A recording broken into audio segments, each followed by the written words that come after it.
trabalhei 30 anos e fui muito feliz, muito agradecida a Deus.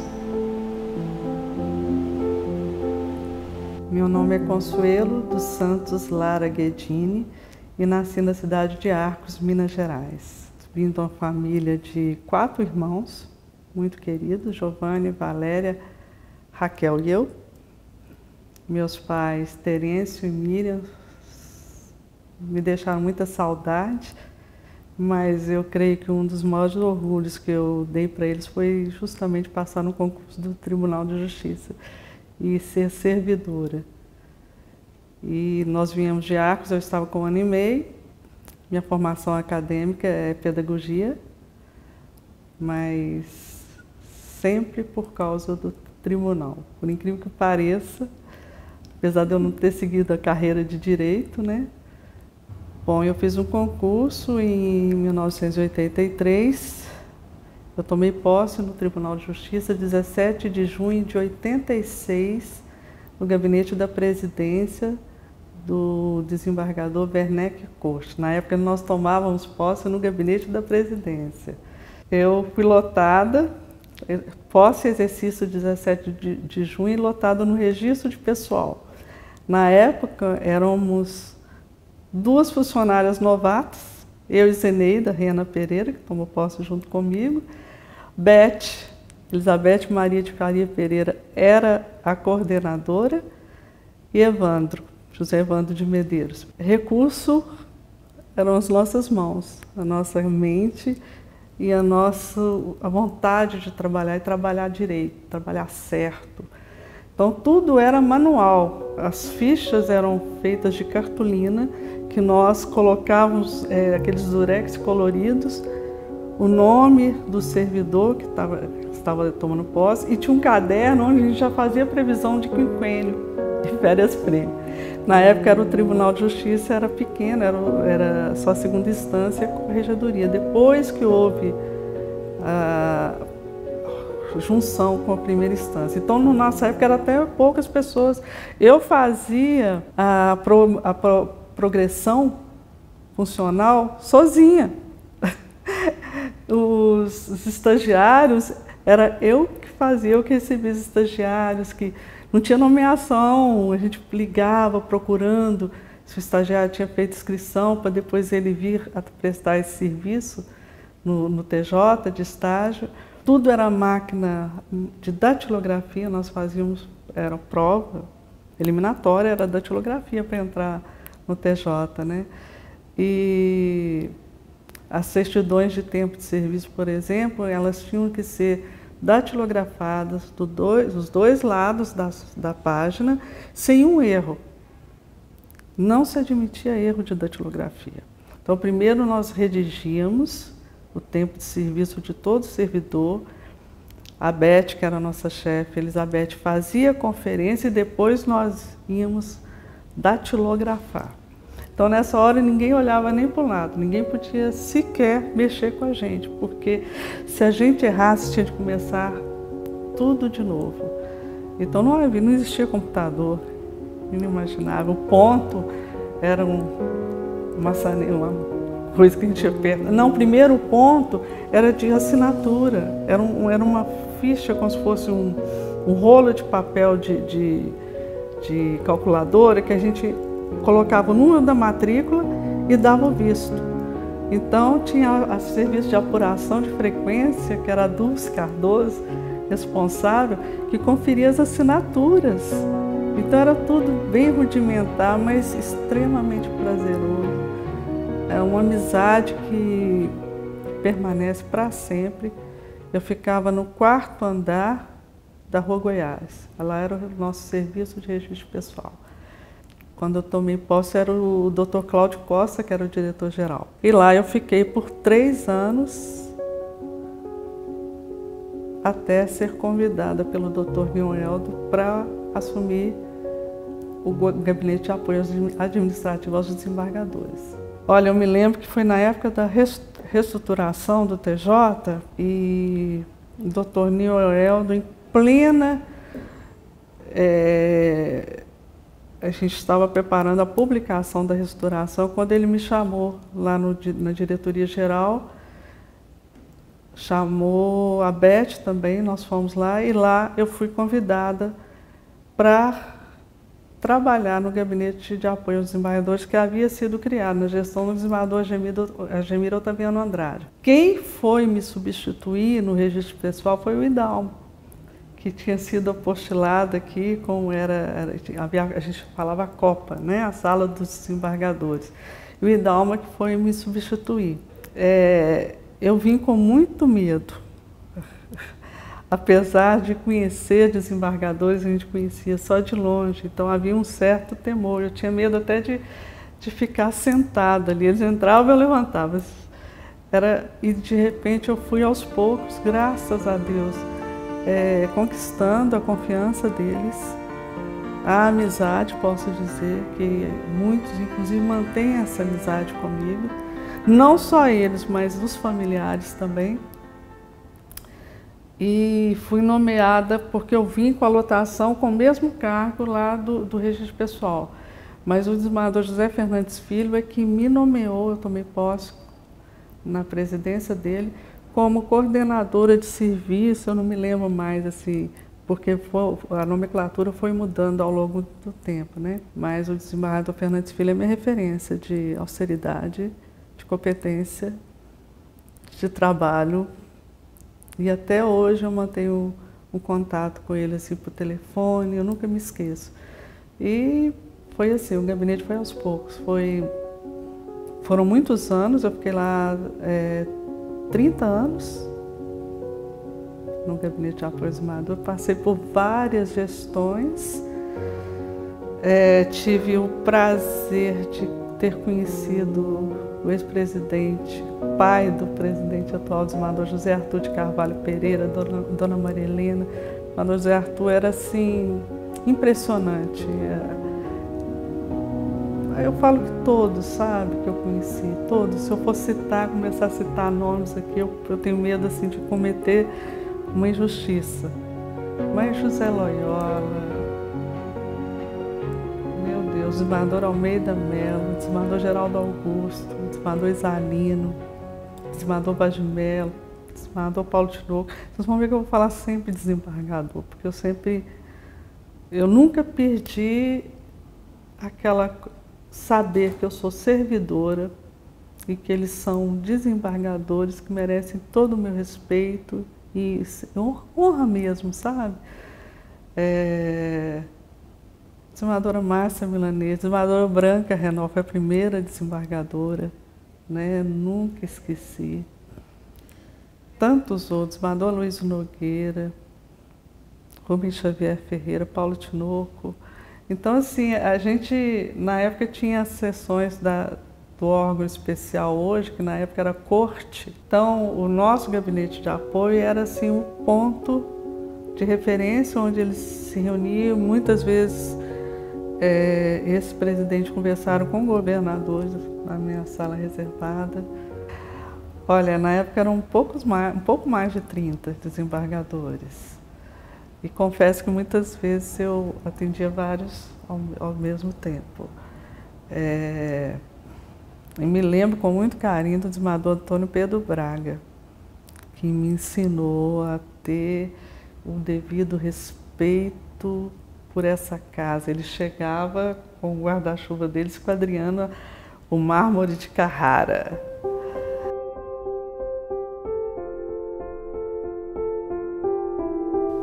Era muito complicado, porque eu brinco que toda a demanda não era para amanhã, não era para hoje, era para ontem.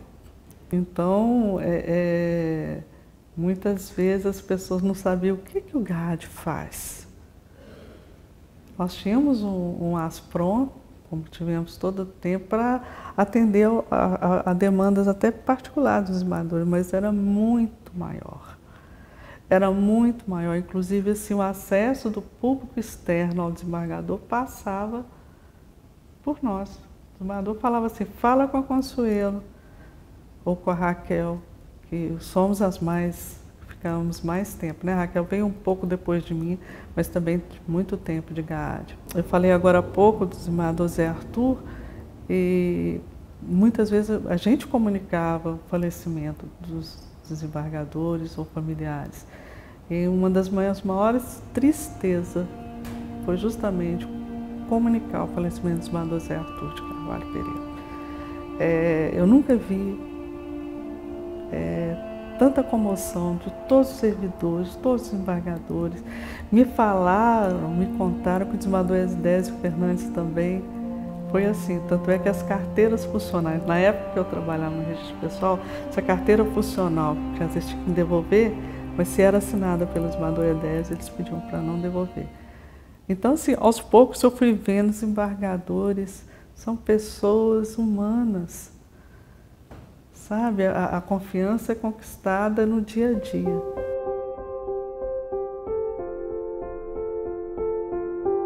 Tudo que o desembargador precisava, desde algo particular dele até informação de processo. A gente conduzia, memorial naquela época, os advogados entregavam para a gente.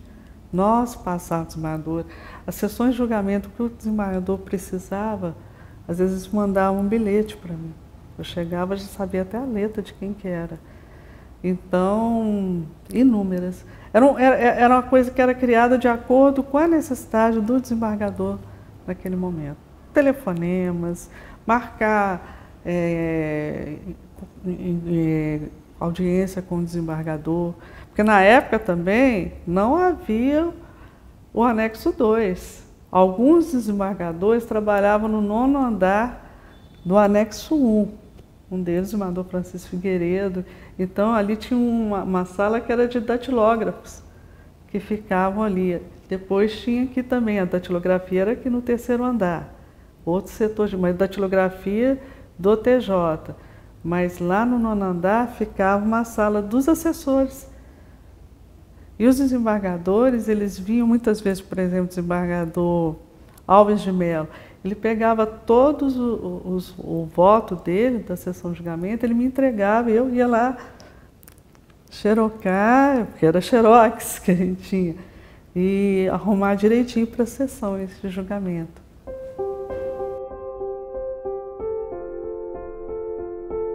Teve uma situação muito inusitada, foi na presidência do desembargador Fernandes Filho, o Dr. Paulo Lotti, ele era o diretor da Relações Públicas, antiga Ascom, né?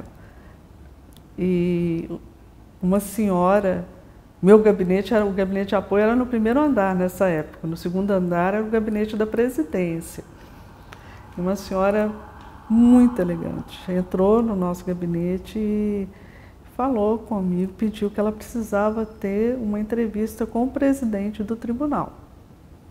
Na época era o desembargador Fernandes Filho. E eu liguei para o doutor Tadeu, perguntei o nome dela, já não me lembro mais. E o Tadeu falou, pergunta para ela o assunto.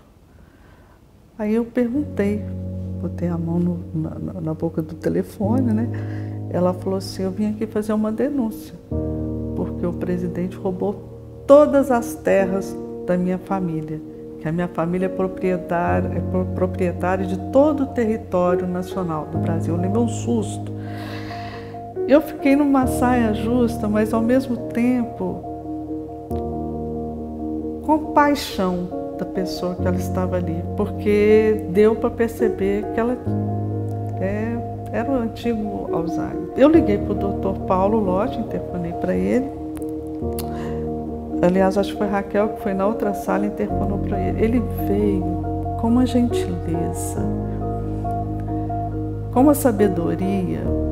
Ele falou com ela que o presidente estava ocupado no momento, mas que ele gostaria de recebê-lo. Ele veio para o 2º andar aqui do palácio, onde tinha os sofás, e ali começou a conversar com ela e falou perguntando sobre o filho, sobre família, se ela tinha algum familiar.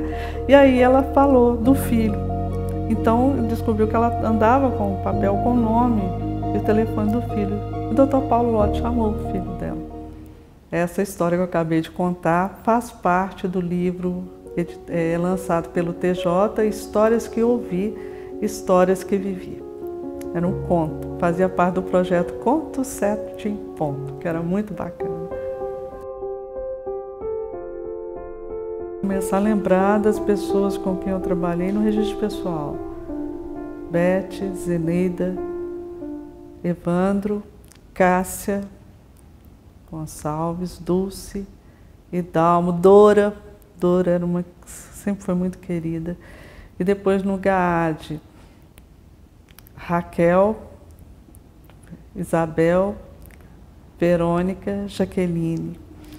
E os Asprons, eu gosto sempre de lembrar do Cássio, Leandro, porque o Cássio ficou comigo dos 14 aos 28 anos. E hoje ele é advogado, eu fico muito feliz. O Adriano, chefe de gabinete, era Aspron. Ele fala isso com o maior orgulho e eu admiro profundamente a carreira desse menino, que é um menino para mim, é meu filho também, ele sabe disso. Na época do Dr. Paulo Lotti, começou.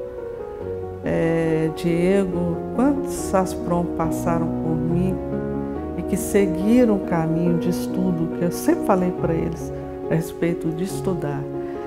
E a turma que cuida do palácio, que cuidava na minha época, Tânia querida, Denilson, Daniel, uma turma muito bacana, uma turma muito querida. Antes do Hermes, tinha o Ismar, que a gente falava Copa, a gente não, depois a gente falava Becário. Muito mais tarde a gente foi saber que não era correto, que é Togário, mas a gente falava Becário. E não podia entrar, que eu mesmo tocava a campainha, o Ismar vinha, me atendia para depois chamar o desembargador, que eu precisava dar um recado ou falar alguma coisa com ele. Mas desembargadores, Geraldo Augusto, Rubem Xavier, Lúcio Urbano, Silva Martins, José Loyola, já falecido. Eu vou misturar um pouco porque a memória está vindo, então alguns já falecidos, mas sempre deixando uma lembrança muito boa na minha vida. Isalino Lisboa, Amilar, Freitas Barbosa, Desmador Amado Henriques, gente. Desmador Amado Henriques foi desmador José Américo Macedo. Quando eu começo a contar, alguns desmadores pela Consuelo. Vicente de Paula Borges, pai do desmador Bahia Borges. E eu vou te falar uma coisa, todo domingo, eu sou católica, durante a missa, quando a gente faz a oração pelos falecidos, todos os desembargadores familiares são as minhas orações, porque realmente é muito carinho. Voltando aos servidores, Cibele, que cuidava desse palácio com tanto amor, com tanto carinho, tanta dedicação. Pador Dilon Ferreira. E eu me lembro de uma conversa entre o desembargador José Fernandes Filho e o desembargador Vaz de Mello. Na minha sala, era impressionante assim, a formalidade. Um conversava com o outro, se referindo como excelência. Isso é de uma época, gente, que... maravilhoso. Desembargador Sérgio Rezende, não posso deixar de falar do desembargador Sérgio Rezende. Trouxe tanta leveza para a gente, né? Tanto o significado dessa casa para mim, gente, é muito além do jardim. Isso aqui para mim é muito... E eu me sinto muito honrada.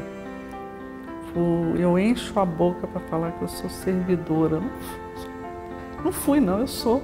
Eu sou servidora do Tribunal de Justiça do Estado de Minas Gerais com muito orgulho e com muita gratidão a Deus, sabe? Eu agradeço a cada um. Um fato, assim, vou trazer a memória aqui. Eu perdi meus pais no espaço de 20 dias, entre um e outro. E foi impressionante, eu nunca vou me esquecer de todos os desembargadores ali presente. Minha mãe, a missa de corpo presente foi celebrada por um bispo que era muito amigo da família da minha mãe, Dom Roque. Quem ajudou foi o desembargador Almeida Mello. Então são coisas assim, aquelas delicadezas, sabe? Eu lembrei agora do desembargador Lauro Pacheco também. Nossa, tantas coisas boas, desembargador Hélio Costa, Nossa, gente, não posso esquecer de me referir ao desembargador Walter Viado, faz parte da memória do judiciário. Quantos ensinamentos, quantas lembranças boas, sabe? É isso. Ai, gente, é muita emoção, viu? Voltar aqui no Gabinete de Apoio Administrativo aos Desembargadores.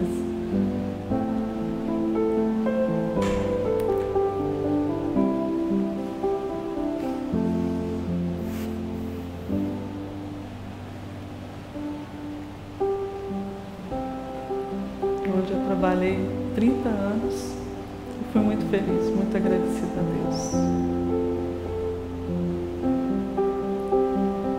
Tudo mudado, os móveis diferentes, mas a alma está aqui.